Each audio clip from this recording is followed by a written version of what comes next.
Recent global headlines underscore the important role that mangroves play in our daily lives. Research and studies have placed mangroves among the most important ecosystems on our planet. They make up a transitional zone between land and sea, anchoring shorelines while buffering coastal ecosystems against hurricanes and tsunamis. Mangroves protect coral reefs from sedimentation, sequester massive amounts of carbon to combat climate change, adapt to rising sea levels, serve as nurseries and a vital food source for marine life while providing critical habitat for endangered species. Mangroves also provide invaluable green economy services for humans. The future of mangroves very much depends on us, and in fact, our future is codependent on the survival of these critical habitats. The hydrologic cycle starts with precipitation falling from the clouds in all seasons, including rain, hail, sleet, or snow. Once the precipitation hits the ground, it is considered stormwater. Stormwater either infiltrates through soils or runs off impervious surfaces, creating stormwater runoff. Stormwater that naturally infiltrates into the soil is either used by plants or stored in deep underground aquifers. Stormwater runoff flows over a watershed, an area of land that directs stormwater downhill into receiving water bodies. Along the way, stormwater runoff picks up pollutants like fertilizers, pesticides, petrochemicals, heavy metals, and bacteria from animal waste. This dirty runoff carries these pollutants into water bodies via a municipal separate storm sewer system. Then, powered by the heat of the sun, the water in these receiving water bodies evaporates back into the atmosphere. While evaporation recharges the hydrologic cycle, it also leaves behind all of the pollutants carried by stormwater runoff, resulting in algae blooms, fish kills, beach closures due to bacterial contamination, and serious flooding due to the blockage of storm drains.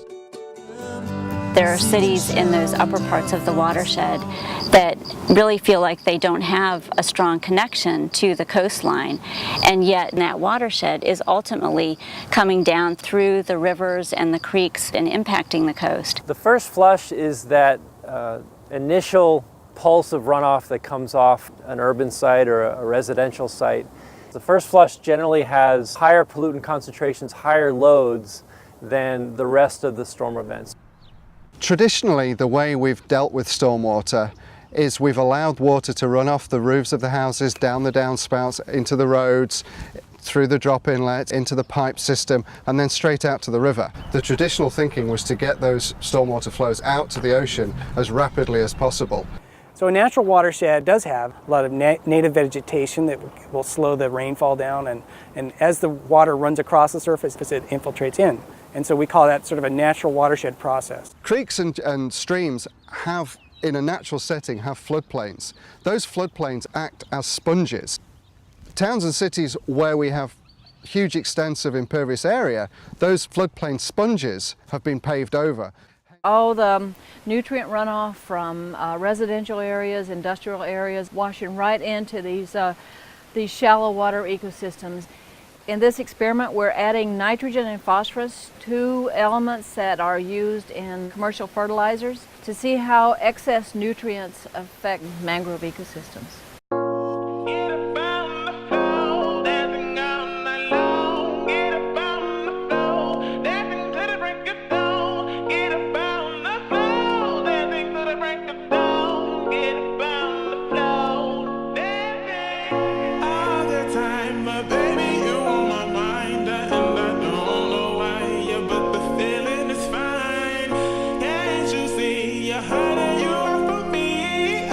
In the rural areas, those pollutants are going to probably lean more towards nutrients like nitrogen and phosphorus.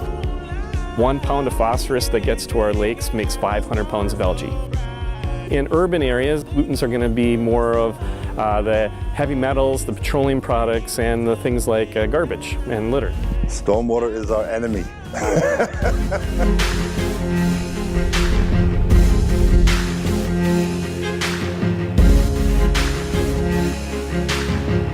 Stormwater is why we're in business. Unfortunately, 80 85% of the garbage we pick up out the bay comes from stormwater. The environmental impact to having all this debris end up on our salt marshes and bays out here is, one, it'll kill wildlife. We've seen that before. And two, it'll kill the salt marshes too. We find plastic all over the salt marshes, and the plastic lays on the grass. It burns the grass, and even though we take the plastic off, sometimes the grass doesn't come back. So it's not only killing wildlife, it's killing our precious salt marshes.